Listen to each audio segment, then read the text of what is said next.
अभ्यास का महत्व। प्राचीन समय में विद्यार्थी गुरुकुल में रहकर ही पढ़ा करते थे। बच्चे को शिक्षा ग्रहण करने के लिए गुरुकुल में भेजा जाता था। बच्चे गुरुकुल में गुरु के सानिध्य में आश्रम की देखभाल किया करते थे और अध्ययन भी किया करते थे। वरदान को भी सभी तरह गुरुकुल भेज दिया जाता था। वहाँ आश्रम में अपने साथियों के साथ घुलने मिलने लगा, लेकिन वह पढ़ने में बहुत ही कमजोर था। गुरुजी की कोई भी बात उसके बहुत कम समझ में आती थी। इसी कारण सभी के बीच वह उपहास का कारण बनता है। उसके सारे साथी अगली कक्षा में चले गए, लेकिन वो आगे नहीं बढ़ पाया। गुरुजी ने अभी आखिर हार कर उसे बोला, बेटा वरदराज, मैंने सारे प्रयास करके देख लिए हैं। अब यही उचित होगा कि तुम यहाँ अपना समय बर्बाद मत करो। अपने घर चले जाओ और घर वालों की काम में मदद करो।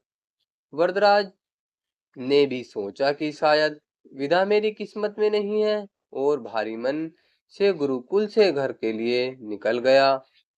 दोपहर का समय था। रास्ते में उसे प्यास लगने लगी। इधर उधर देखने पर उसने पाया कि थोड़ी दूर पर ही कुछ महिलाएं कुएं से पानी भर रही थी। वह कुएं के पास गया। वहां पत्थरों पर रस्सी के आने जाने के निशान बने हुए थे। तो उसने महिलाओं से पूछा, यह निशान आपने कैसे बनाए? तो एक महिला ने जवाब दिया, बेटे यह निशान हमने नहीं बनाए, यह तो पानी खींचते समय एक कोमल रस्सी के बार बार आने जाने से ठोस पत्थर पर भी ऐसे निशान बन गए हैं। भरद्वाज सोच में पड़ गया। उसने विचार किया कि जब एक कोमल सी रस्सी के बार बार आने जाने से एक ठोस पत्थर पर गहरे निशान बन सकते हैं, तो निरंतर अभ्यास से मैं विदा ग्रहण क्यों नहीं कर सकता। वरदराज ने ढेर सारे उत्साह के साथ वापस गुरुकुल आया और अथक कड़ी मेहनत की। गुरुजी ने भी खुश होकर भरपूर सहयोग किया। कुछ ही सालों बाद यही मंदबुद्धि बालक वरदराज आगे चलकर संस्कृत व्याकरण का महान विद्वान बना, जिसने लघु सिद्धांत कौमुदी, मध्य सिद्धांत कौमुदी, सार सिद्धांत कौमुदी, गुरुनान पद्मंजरी की रचना की। शिक्षा। दोस्तों, अभ्यास की शक्ति का तो कहना ही क्या है।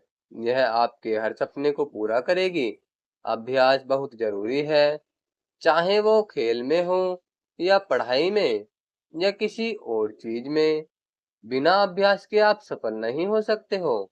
अगर आप बिना अभ्यास के केवल किस्मत के भरोसे बैठे रहोगे, तो आखिर में आपको पछतावे के सिवा और कुछ हाथ नहीं लगेगा।